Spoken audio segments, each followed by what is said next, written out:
Amigas e amigos, sejam todas bem-vindas, todos bem-vindos ao outro lado da notícia. Eu sou Oswaldo Bertolino, jornalista, escritor e historiador. Hoje, dia 23 de março de 2023. Quero comentar aqui as posições do presidente Luiz Inácio Lula da Silva. Primeiro, sobre esta demanda com o ex-juiz, ex-chefe de quadrilha, Sérgio Moro. Esse bárbaro, né? Esse sujeito cruel, perverso, pervertido, corrupto.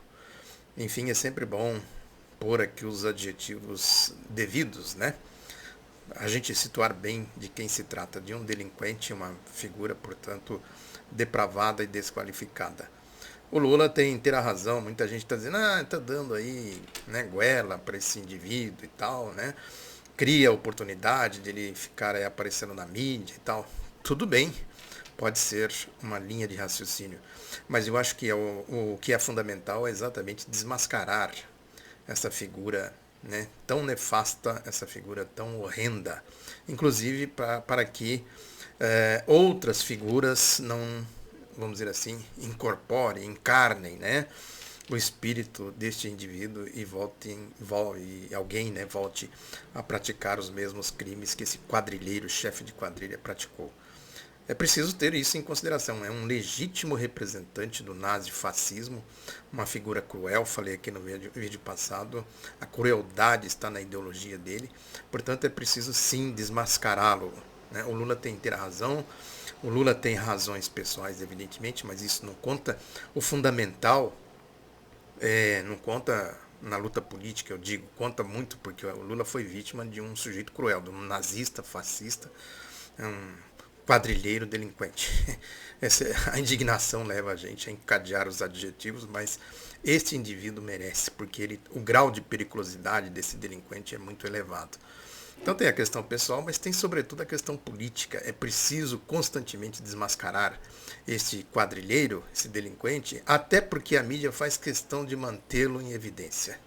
Quer dizer, não adianta, mas não vou falar mais dele, a mídia vai lá, puxa ele. Não é de agora que eles fazem isso, mesmo depois dele ter sido desmascarado, depois das comprovações de que ele foi chefe de uma quadrilha, né? Então, quer dizer, o Lula falando, não falando, a gente falando, não falando, a mídia vai estar puxando ele constantemente, porque ele é o símbolo de uma era, o símbolo de um projeto de poder. Ele é aí sim uma reserva, como dizia lá, eu falo sempre aqui do tal do Alborguete, lá no Paraná, quando ele começou lá atrás com as trapaças, esse Alborguete metido com aí programa de televisão, né? Tinha o programa Cadeia aí do submundo do crime, de onde vem ratinhos e essas coisas todas aí, né?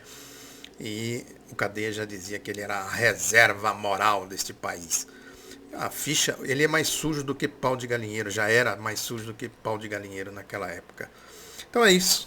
Né? Se trata, portanto, de uma figura que precisa sim ser desmascarada pelo que ele representa, pela ideologia que ele traduz e, sobretudo, para que fique aí bem demarcado que o país deve manter constante vigilância contra esses indivíduos, né, essas quadrilhas, chefe de quadrilhas e assim por diante. Então Lula tem inteira razão, denunciando inclusive a armação dele, né? Ele é astuto, bem marginal mesmo, né? Astuto. Ele fica fazendo do fato a escalada política, a escalada de provocação e assim por diante. O Lula vai dar uma porretada nele e coloca ele no devido lugar. A outra questão que o Lula vem batendo também e vem puxando o debate, né? Isso também é importante, essa questão do papel do Banco Central, né? O Banco Central que manteve a taxa de juros elevada, né? Isso evidentemente que tem as consequências todas que nós estamos vendo aí, mas para não repetir o que está todo mundo falando, eu quero pegar exatamente pela raiz, né? Pelo viés do que representa a taxa de juros. É importante dizer que o projeto neoliberal ele está ancorado na taxa de juros elevada. Isso é fundamental a gente entender. É só pegar, por exemplo, a dívida pública dos Estados Unidos, que foi de George Washington até o Reagan, ela subiu US$ 1 trilhão. Em 4 anos de governo Reagan, alguma coisa assim, ela pulou para US$ 3 trilhões. O Reagan, como a gente sabe, ele é o precursor, ele iniciou a aplicação do projeto neoliberal junto com a Margaret Thatcher. Depois eles trouxeram o projeto neoliberal para a América Latina como se fosse assim, uma espécie de laboratório, né? Teve o primeiro ciclo dos presidentes dos governos latino-americanos aqui, neoliberais, que foi aqui no Brasil o caso do Collor, né? Depois a gente viu no que resultou: bandalheira, corrupção, roubalheira, privataria e etc, etc. Teve um segundo ciclo, aí já comandado pelos democratas e os trabalhistas, né, na Inglaterra e nos Estados Unidos. Os democratas dos Estados Unidos, os trabalhistas da Inglaterra, Bill Clinton e Tony Blair. Importante lembrar disso. E aqui no Brasil nós tivemos exatamente o ciclo do Fernando Henrique Cardoso, já com um outro arcabouço. Eles gostam dessas palavras, né? Está se falando agora de arcabouço fiscal, que no fundo é a mesma coisa de ajuste fiscal, responsabilidade fiscal, esse dicionário, né, que eles inventam exatamente para fazer com que o debate saia do seu curso real e fica se discutindo se tem responsabilidade, se não tem, e etc, etc. Fica, portanto, o blá blá blá em torno da terminologia, não se vai à raiz do problema. Então, lá nesse segundo ciclo do projeto neoliberal, né, o modelo clássico do projeto neoliberal foi aqui no Brasil, com os governos Fernando Henrique Cardoso, e a gente viu no que deu. O Plano Real, sobretudo, eu estava olhando aqui, por exemplo, que a alegação do Banco Central Europeu e a alegação do Banco Central dos Estados Unidos, que são os dois grandes bancos centrais, né? Os dois bancos central, né? Aí do sistema capitalista, do sistema financeiro, a argumentação básica é a mesma, né? Primeiro, eles tentam aí sustentar a ideia de que o sistema bancário, que é o grande problema deles, né? A estrutura do projeto neoliberal está assentada no sistema bancário, nos bancos. Então eles estão dizendo que o sistema bancário é sólido. Por que é sólido? Aí entra a questão, né? Porque quando tem uma crise como essa, a quantidade de dinheiro público, dinheiro do povo, né, que é despejada nos bancos, é uma coisa assim que a gente não tem nem como dimensionar isso, né?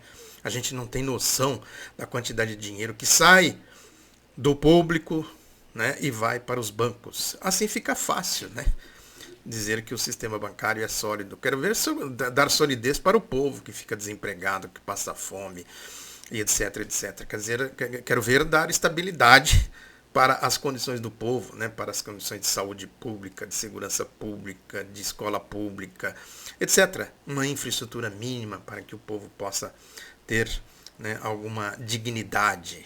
Esta estabilidade, se o povo ficar desempregado, ninguém vem socorrer o povo, né? A gente viu aí agora, recentemente, o caso aí do Bolsa Família, né? Como isso é tratado, como isso foi tratado. Depois veio aí os governos, o golpista Michel Temer, o Bolsonaro e tal, e a gente viu, né, no que tudo isso resultou. E foi preciso agora, o governo Lula, né, recupera tudo isso, repõe, para dar uma renda mínima. Não é nem estabilidade, isso não dá estabilidade para o povo, né? É uma questão assim de sobrevivência. Agora os bancos não. Então aqui no Brasil é um exemplo claro, e nós estamos vendo a repetição disso. Quando houve o controle da inflação, o famoso Plano Real, eu escrevi muito sobre isso. Quem quiser depois se aprofundar um pouco sobre isso, tem no meu site bastante artigos que eu falo disso. E também alguns vídeos que eu fiz aqui explicando essas questões todas. Porque o Plano Real, na verdade, foi exatamente o mecanismo da taxa de juros, né? Puxa a taxa de juros para as alturas. É importante dizer que em um ano o Fernando Henrique Cardoso elevou a taxa de juros de algo em torno de 10%, 12%, alguma coisa assim. Elevou para 60%, nós estamos falando aí de 13%, em um ano o governo Fernando Henrique Cardoso elevou a 60%. Foi assim que eles derrubaram a inflação, né? Fizeram uma derrama de dinheiro público nos bancos, o ProER, em torno, na época, de 30 bilhões de dólares, isso hoje nem sei quanto daria isso, uma derrama de dinheiro público. Criou-se um sistema de bancos quebrados e banqueiros ricos, e criou-se exatamente o que o Reagan fez nos Estados Unidos, quer dizer, elevando a dívida pública para um patamar gigantesco, né? A dívida pública no governo Itamar Franco era em torno de 70, 80 bilhões de reais. Hoje ela passa aí de 5 trilhões de reais, né? Quer dizer, exatamente o mercado, criou-se um mercado de títulos públicos, é a compra e venda, quer dizer, todo o papelório que circula nos bancos, socorridos por Proer, e essa dinheirama que eles estão agora de novo despejando nos bancos na Europa e nos Estados Unidos, né, para dar estabilidade, quer dizer, então eles vão fazer o giro desse papelório todo, né, exatamente sugando o orçamento público, os recursos públicos, saqueando os povos, saqueando as nações, tirando a estabilidade da condição de vida do povo para a tal da estabilidade monetária. Então, está na natureza do sistema capitalista esse funcionamento. Eles acham que isso é normal. Eu vi aí, por exemplo, entre aspas, analista na rede de rádio CBN, do Grupo Globo, dando um exemplo da farinha. A padaria, quer dizer, se a farinha sobe, o dono da padaria vai ter que comprar a farinha mais cara, consequentemente ele vai ter que vender o pão mais caro. Eu vi um outro explicando as causas da inflação. Por que tem inflação? A inflação, é importante dizer isso, infla a base monetária, ou seja, a quantidade de dinheiro circulando na economia aumenta. Consequentemente, você aumenta a inflação. Como você aumenta a quantidade de dinheiro circulando? Essa que é a questão. Então ele explica o seguinte: se você tem mais gente procurando isso é uma explicação clássica e vulgar e mentirosa. Você tem mais gente procurando um determinado produto, consequentemente o preço desse produto vai subir. Quem é que subiu o preço? No caso, ele estava falando da farinha, da padaria. Quem subiu o preço da farinha porque subiu? Quer dizer, se você tem um saco de farinha e ele custa tanto, entra aí a análise da lei de valor, independente da busca, da procura que se faz pela farinha, a farinha deveria custar tanto, não é isso? Você teria que ter mecanismo, controle, para que a farinha custasse tanto, independente da quantidade de pessoas das pessoas que estão procurando esse saco de farinha. Agora isso, como não tem controle, não tem regulação, é evidente que isso fica nas mãos dos interessados em fazer a especulação. Com a questão financeira é a mesma coisa. Então ele está dizendo o seguinte: o banco capta o dinheiro. Se o dinheiro está caro pelos juros, ele vai ter que emprestar mais caro. Então, consequentemente, o banco também tem interesse na redução, né, do que se paga pela captação do dinheiro. Então você tem que ter aí, na verdade, o que se chama de estabilidade. É isso que eles procuram fazer. Muitas vezes, isso aconteceu, inclusive, nos governos Lula, alguns banqueiros pedindo a redução da taxa de juros. Porque a taxa de juros alta vai criando exatamente um círculo de endividamento que fica fora de controle. Como é que você vai honrar os compromissos se você tem uma subida dos juros constante, né, e a dívida vai aumentando, chega uma hora que o devedor não tem como pagar. Então é preciso reduzir a dívida, estabilizar a dívida para manter o fluxo constante de transferência de renda, de recursos públicos, exatamente pela remuneração dos títulos públicos. Então, quando se fala de redução dos juros por esse viés, também é importante a gente ficar atento, que é o caso aí do exemplo da farinha e do pão que o sujeito lá da CBN explicou. A causa não é essa. O problema, né, tem outra natureza, que é exatamente a circulação de títulos, papel, dinheiro rendendo dinheiro, dinheiro gerando dinheiro. Um sujeito, por exemplo, que vende um boi, o boi transformado em dinheiro na mão dele, esse boi passa a se multiplicar por 5. Ele consegue transformar o valor da venda do boi em 5 bois. Fazendo o quê? Investindo exatamente aí nos títulos, né? Investindo no papelório da ciranda financeira. Lógico, se o banco está pagando, né, ele está tirando de algum lugar. Está tirando de onde? Do orçamento público, do povo e assim por diante. A alegação também da questão da inflação é importante a gente ter isso em consideração. O que eles alegam lá no Banco Central Europeu e no Banco Central dos Estados Unidos é a inflação. Aqui no Brasil, a gente viu aí nos governos Lula, né, uma manipulação constante da inflação, inclusive com a Ana Maria Braga usando um colar de tomate. Quem lembra disso? Porque a inflação estava alta, fazendo exatamente politicagem contra a Dilma, né, porque a Dilma teve a ousadia o governo Dilma, né, de empurrar a taxa de juros para baixo, coisa que nem os governos Lula fizeram, né? Os governos Lula mantiveram lá o Henrique Meirelles batendo de frente com o Guido Mantega, depois do desastre do Palocci, que era um vigarista aí desse mundo neoliberal, né?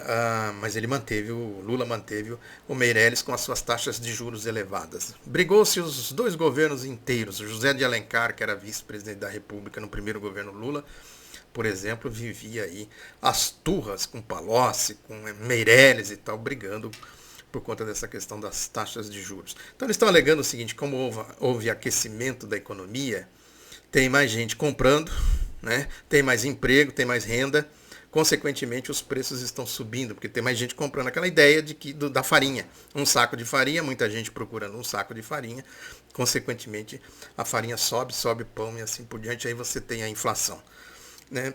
É isso, repito, deveria ter, portanto, controle para que a farinha não subisse independente da procura. Então é preciso reduzir a demanda, ou seja, causar desemprego, arrochar salário, para que não haja procura, compra, consequentemente os preços vão abaixar. Isso favorece inclusive quem vive da especulação, porque se você tem a estabilidade nos preços, consequentemente você também tem a renda assegurada.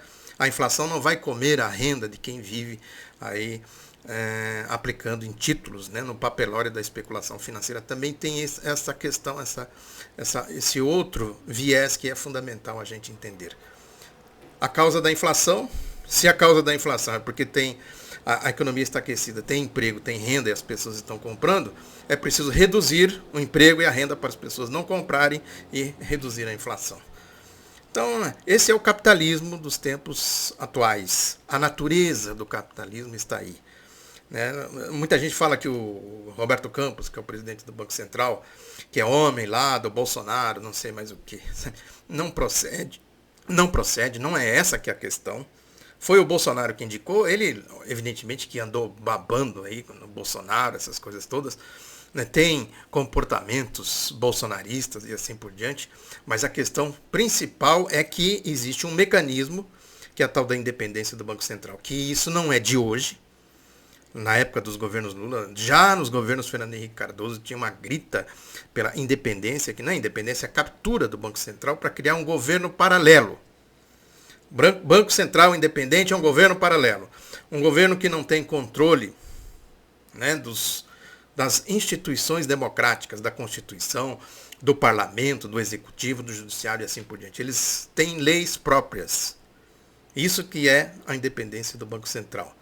Então eles criam um governo paralelo, né, que eles dizem, a alegação é o seguinte: para não ter pressão política, o que o Lula está fazendo, por exemplo, na opinião deles, é pressão política.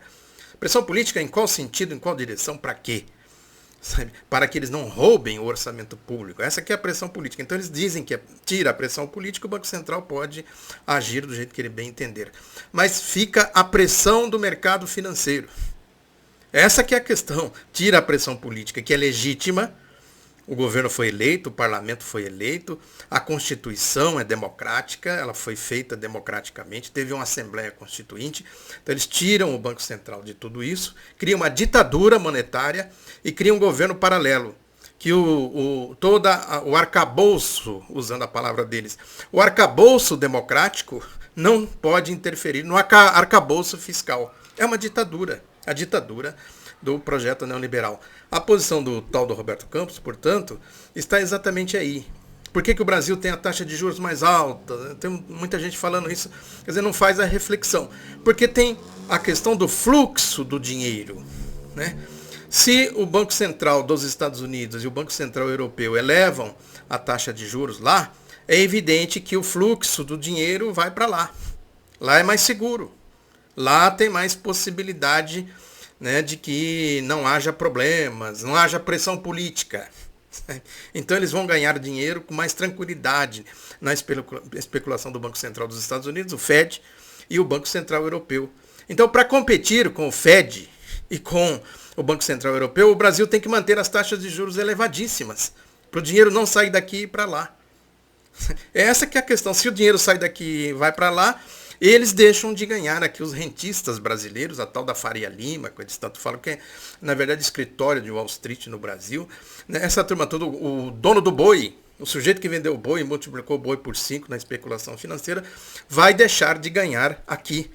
E tem também um outro elemento fundamental, que é a tal da valorização cambial, o preço do dólar. Isso também pressiona a inflação, porque qualquer coisa que é importada vai ter que ser importada em dólar, chega aqui num preço elevado.